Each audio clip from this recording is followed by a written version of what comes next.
Olá pessoal, tudo bem? Canal Inteligente está no ar com a terceira aula do nosso curso de redação, aqui exclusivo do Canal Inteligente, sim, totalmente gratuito. Nessa terceira aula nós vamos trabalhar introdução com fato histórico, ou como muitos gostam de chamar, com alusão histórica. Vamos enriquecer essa introdução aí para começar bem o texto. Deixa eu explicar para vocês como é que vai funcionar o vídeo de hoje. A gente começa explicando a estruturação de uma introdução com alusão histórica. Na sequência eu vou trazer alguns fatos históricos para deixar na bagagem de vocês, se vocês utilizarem aí na introdução. Na sequência, a análise de uma introdução nota 1000 do Enem com alusão histórica. E para finalizar, eu, junto com vocês, vou mostrar aqui a estruturação de uma introdução com alusão histórica e o tema será, olha só, de certa forma a gente vai discutir esse tema, que é a inclusão da pessoa com deficiência. Então, a gente vai discutir algumas coisas, levantar alguns pontos e sim produzir a introdução. Na verdade, serão duas versões. Eu vou produzir a primeira e digamos que eu reescreveria, porque cada um tem um estilo diferente de linguagem. Às vezes você quer colocar de uma outra forma e eu vou colocar de uma outra forma, mas com o mesmo contexto, com o mesmo conteúdo, para vocês entenderem a introdução de nuances diferentes, tá? De formas e de pontos de vista diferentes. Eu espero que vocês gostem desse vídeo. Vamos começar. Olha só. Entendendo a estrutura, gente, ela não vai mudar. Você vai vir aqui, ó. Vídeo passado foi sobre o quê? Introdução com citação. Vou deixar os linkzinhos de todas as aulas aqui embaixo para vocês, tá? Introdução. A primeira aula, que é aquela aula de professor, eu não sei o que fazer, o que é que eu faço, o linkzinho da aula 1 e o linkzinho da aula 2 aqui no box de informações. A estrutura é praticamente a mesma, vamos lá. Na estrutura da aula passada eu disse o quê? Você traz a citação, você contextualiza e traz a sua tese. Hoje a estrutura é, você vai trazer o fato histórico ou a alusão histórica, você vai contextualizar com o tema que está sendo abordado e na sequência você apresenta a sua tese. Pronto! Conseguiram entender? Vamos lá! Fato histórico, contextualização, reflexão, quando você faz o link do fato histórico citado com o assunto que está sendo discutido e na sequência você traz a sua tese. Essa é bem a estrutura. Professor, eu posso tirar da ordem? Eu posso começar contextualizando, apresentar o fato histórico para reforçar o que eu estou dizendo, né? Para afirmar o que eu estou dizendo e na sequência apresentar a minha tese? Claro que você pode. Isso daqui são as informações que eu vou buscar no seu texto. Se você está colocando a tese no início, depois o fato histórico, depois contextualizando, é uma opção sua, desde que fique coerente, desde que fique bem escrito, tá? Mas eu vou procurar essas três informações. O fato histórico, ou a alusão histórica, a contextualização e a sua tese. E agora eu vou trazer para vocês alguns fatos históricos para ajudar vocês, dar um pouquinho de bagagem aí para quem quer trazer uma alusão histórica para a sua introdução ou para a sua redação no geral. Mas a minha dica é pesquise todos esses fatos, essas alusões históricas daqui, para quando você contextualizar, você saber do que você está falando, ok? Vamos começar, ó. A gente pode citar 1500 do descobrimento do Brasil, a gente pode falar sobre várias perspectivas ali, descobrimento entre aspas, é claro. A subordinação dos índios aos colonizadores, a anulação da cultura e dos costumes deles. Por exemplo, quando a gente pensa em mobilidade urbana, o processo de urbanização do Brasil, ou nos tempos de JK, ok? Mais um fato histórico para vocês. Quando a gente fala sobre sustentabilidade e desmatamento, vai que esse é o tema. A gente pode falar do processo de exploração do país, né, das nossas terras, desde a época do descobrimento, quando começou-se a exploração do pau-brasil, depois a questão da economia cafeeira, a pecuária, a exploração das terras em busca de pedras preciosas. Se você perceber, existe uma exploração muito grande das terras do Brasil, tem tudo a ver com sustentabilidade e uma questão histórica, um problema que tem origem lá no descobrimento. Então, acho que é uma época interessante a ser pesquisada para trazer ali elementos interessantes para a sua introdução, certo? A gente pode falar sobre revolução industrial, a gente pode falar sobre ditadura militar aqui do Brasil, a gente pode falar sobre globalização, e a gente pode também falar sobre o Holocausto, Hitler, dentro do cenário da Segunda Guerra Mundial ali, com a eliminação dos diferentes, a perseguição dos diferentes dentre judeus, deficientes e pessoas de outras culturas, dentro de um cenário de alienação e poder de convencimento. Existem várias perspectivas que a gente pode trazer dentro desses fatos históricos, mas eu peço para que vocês também deixem aqui nos comentários outras alusões históricas, outros fatos históricos para ajudar os colegas de vocês que estão assistindo esse vídeo, ok? E vamos continuar. Análise de uma introdução nota 1000. O texto é da Júlia Guimarães Cunha e o tema foi a persistência da violência contra a mulher na sociedade brasileira. Vejam só, é uma introdução nota 1000, ok? O feminismo é um movimento que luta pela igualdade social, política e econômica dos gêneros. Ela começa a redação dela conceituando o feminismo, certo? Movimento que luta pela igualdade social, política e econômica dos gêneros.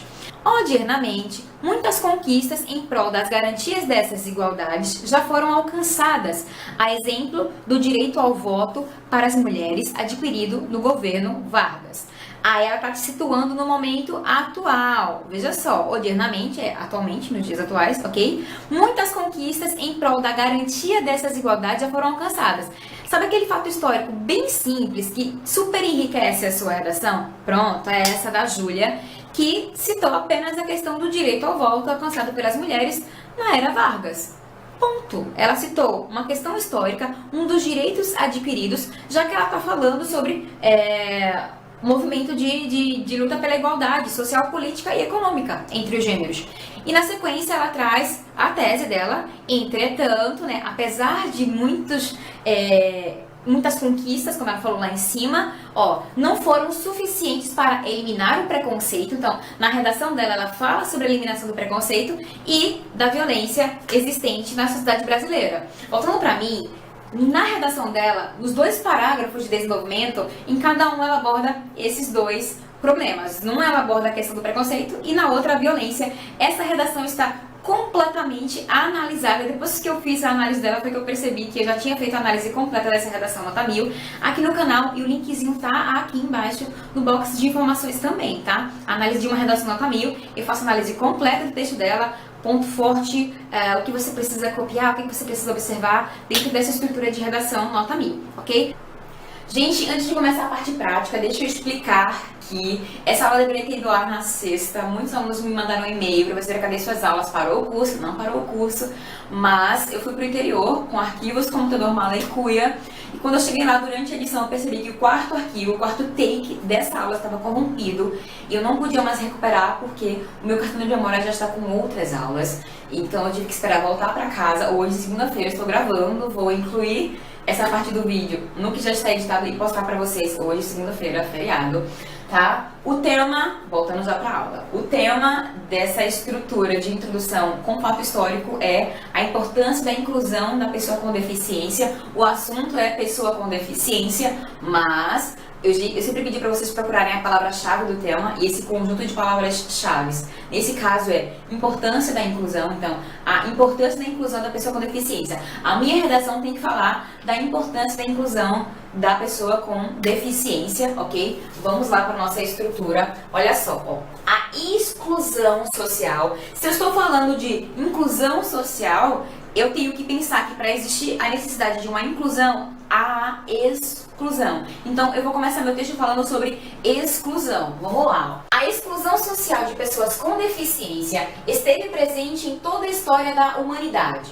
No século XX, Hitler ordenou a execução dos indivíduos que tivessem alguma limitação física ou doença mental, visto que eram considerados uma ameaça à pureza genética.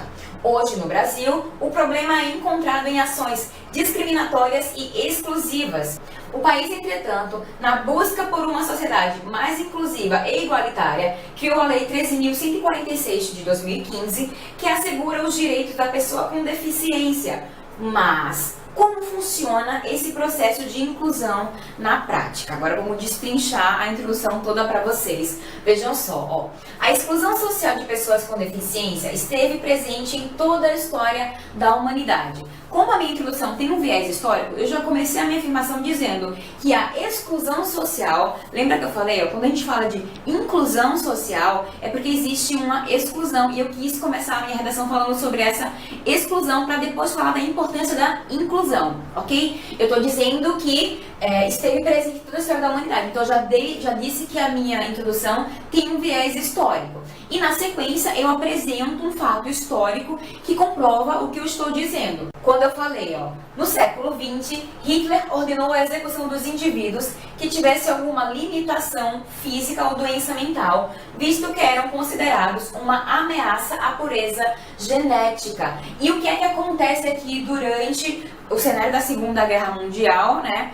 Quando Hitler, eu sei que ele não mandou executar apenas as pessoas com algum tipo de deficiência física ou mental, certo? Alguma doença mental. Eu sei que não. Teve o Holocausto, você pode citar o Holocausto, inclusive, mas eu quis deixar muito claro, já que o assunto que eu estou discutindo é pessoa com deficiência, que nessa época ele mandou executar as pessoas que tinham algum tipo de deficiência, ok? Simplesmente porque ele considerava que essas pessoas eram ameaça à pureza genética, exclusão.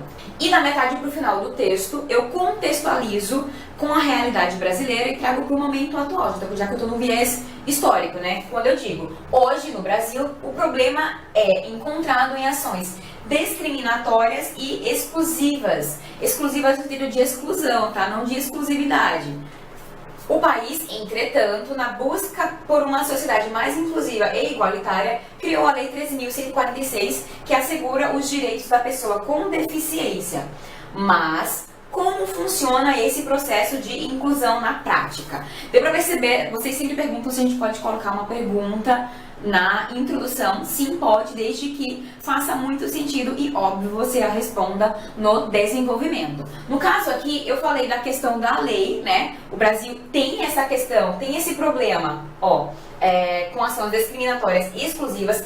Eu vou falar sobre isso no meu texto, vou falar em ações discriminatórias e exclusivas, né, que excluem as pessoas com deficiência dentro do contexto social. E aí, durante o meu texto, eu posso falar da exclusão no ambiente escolar, das questões relacionadas à saúde, ao mercado de trabalho, ok? A segurança dos direitos, né? Quando você tem que assegurar os direitos dessas pessoas, é exatamente porque eles têm algum tipo de limitação, mas isso não os fazem incapazes. Então, eu quero falar isso no meu texto, por isso, desde já, eu falei que nós temos esse problema, sim, com ações discriminatórias e exclusivas, quando muitas empresas simplesmente lutam porque não querem ter uma pessoa com deficiência lá, ou por causa de cotas empregam e deixam a pessoa lá sem explorar a capacidade que elas têm. Então é sobre isso que eu vou falar no meu desenvolvimento, mas tem um outro argumento ali que eu vou utilizar, quando eu falo da lei, eu posso destrinchar melhor a lei ou puxar uma parte exclusiva da lei, se eu citei a lei é porque eu tenho conhecimento dela, certo?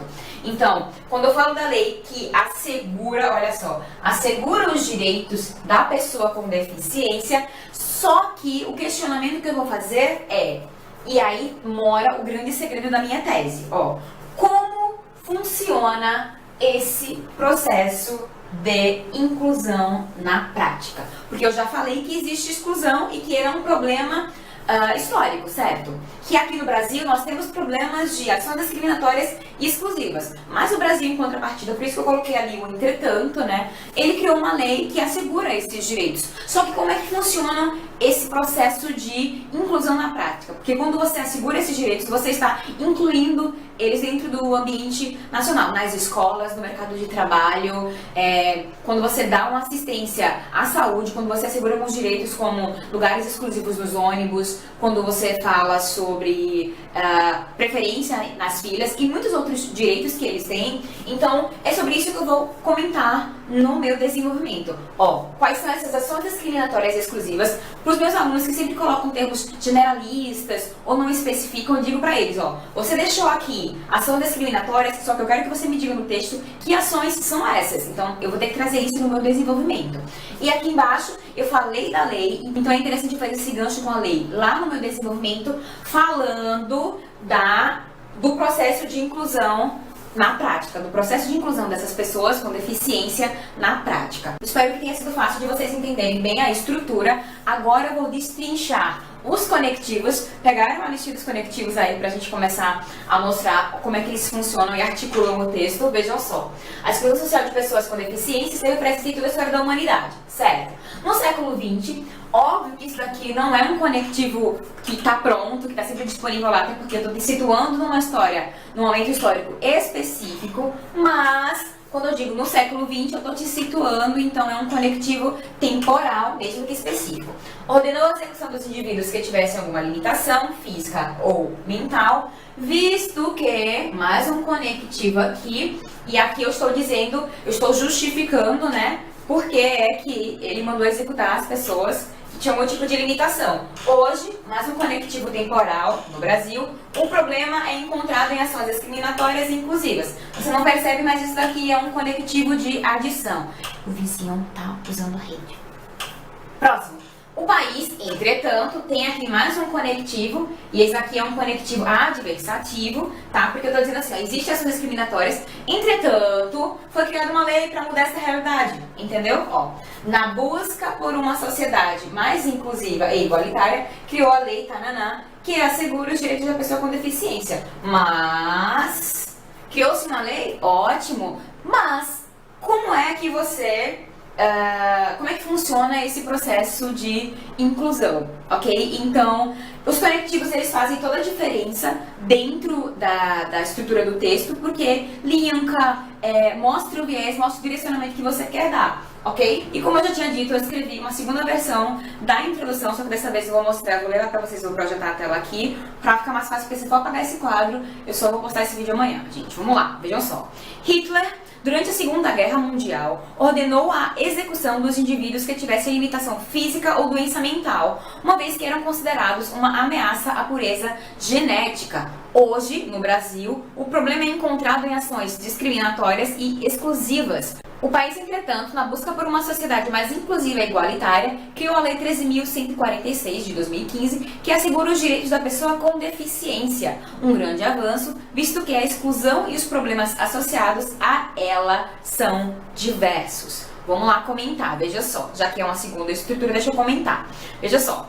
Eu comecei, nessa introdução especificamente, eu comecei já com um fato histórico, certo? Durante a Segunda Guerra Mundial, esse durante já é o meu conectivo, o meu primeiro conectivo do texto, certo? Ordenando a execução dos indivíduos que tivessem limitação, certo? Uma vez que, e aí eu estou dizendo, eu estou justificando, né? Eu estou explicando porque é que ele mandou executar, eram considerados uma ameaça à pureza genética. Hoje no Brasil, o problema é encontrado em ações discriminatórias exclusivas. Mais uma vez aí, o hoje como conectivo temporal. O país, entretanto, conectivo entretanto, na busca por uma sociedade mais inclusiva e igualitária, criou a Lei 13.146, que assegura os direitos da pessoa com deficiência, certo?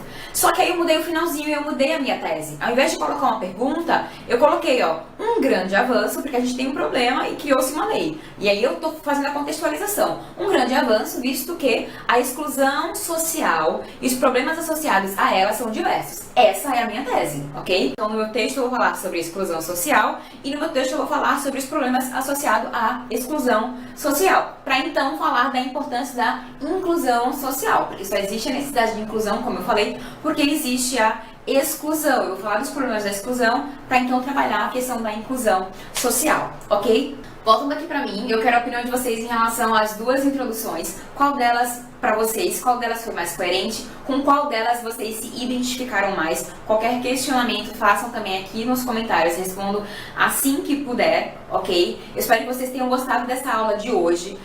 Introdução com contexto histórico.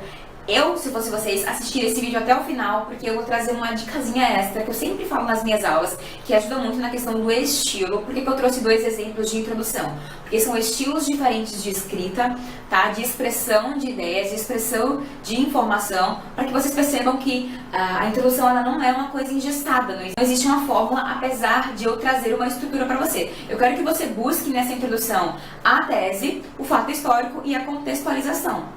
Pronto, se você tiver tudo isso na sua introdução, você pode criar ela como quiser, desde que ela seja coerente, ok? Então, se você gostou desse vídeo, dá um like, se inscreve aqui no canal, compartilhe com seus amigos, sim, o curso de redação do Canal Inteligente. Qualquer ideia, qualquer sugestão, deixem aqui nos comentários. Esse curso está sendo feito com muito carinho para vocês, tanto que eu não quis colocar um arquivo corrompido, tanto que eu tô regravando ele para vocês, para não ter problema, porque eu quero o melhor conteúdo para vocês aqui no canal. Antes de ir embora, vai ter outra aula do curso de redação essa semana, hoje é segunda, esse vídeo vai na segunda. Na sexta nós já teremos outra aula do curso de redação com introdução, e vai ser introdução com dados e estatísticas. E é isso, eu espero que vocês estejam gostando. Até a próxima aula. Eu, como professora e corretora de texto, eu digo que o seu texto é a sua identidade, faz parte da sua identidade.